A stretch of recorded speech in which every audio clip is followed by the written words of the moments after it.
Very strong words from the president earlier, touting his new drug plan, saying that drug companies are, quote, making a fortune at the expense of American consumers. Joining us right now with his take on the president's plan is Moody's chief economist, John Lonski. And I will start first by John saying we didn't get a ton of details, but he certainly articulated the problem, which is, in his view, partly a trade problem.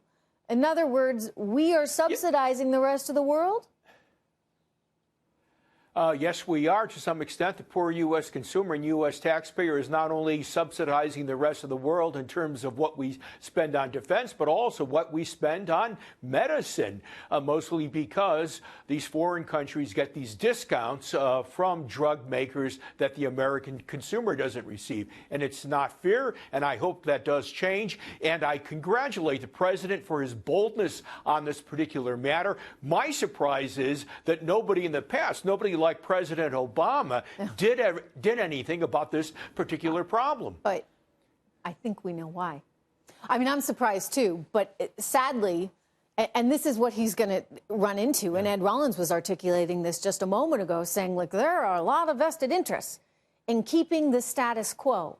And if you're a politician like President Obama, and you have lots of politicians that are relying in the Democratic Party, and they do in the Republican Party as well, it's just that I don't think Donald Trump cares so much about them in that way. They need their money for their campaigns. And part of that is, you scratch my back, I scratch yours.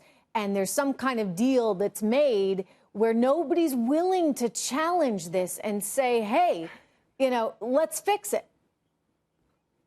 It's not only campaign money, but after you're president, it's also those future speaking fees that President Clinton was well compensated for. We can't overlook the fact that the United States is going through unprecedented demographic change. We are aging rapidly. Last year, the U.S. government spent $600 billion on Medicare. That is approaching what the U.S. government spent on the Department of Defense spending. It's getting close to the $950 billion that was spent on Social Security. It is imperative that the government take efforts to rein in the growth of mandatory spending, to rein in the growth of Medicare, if we are going to avoid a fiscal crisis at some point in the future. So this type of action is long overdue. The government has the clout to have greater influence over drug prices, and it should go ahead and use that clout. Interestingly, drug company stocks are up right now. Pharmaceutical companies, health insurers, they're all trading higher right now. Health insurers, I kind of get, right? Because if drug costs come down, then they're not going to have to shell out quite as much.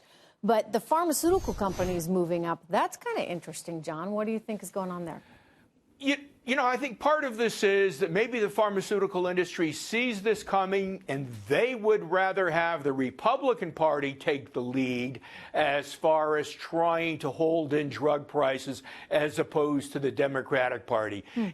This removes some uncertainty. It provides some clarity to what the drug industry should expect going forward. And what should it expect? I think they're going to see the government try to get rid of the middleman as much as possible, as the president indicated. He thinks that by doing so, they can lower the price of drugs paid by consumers. They'll probably have changes in regulations that will try to make it bring prescription drugs to over-the-counter status all the more quickly. I'll give you an idea of the difference on that front. I looked at the April CPI. Month of April, prescription drug prices were up 2.7% year over year, while OTC, over-the-counter drug prices were down 0.2%. So if you can accomplish something like this, you are going to help Listen, if he can get this done, it will be indeed historic.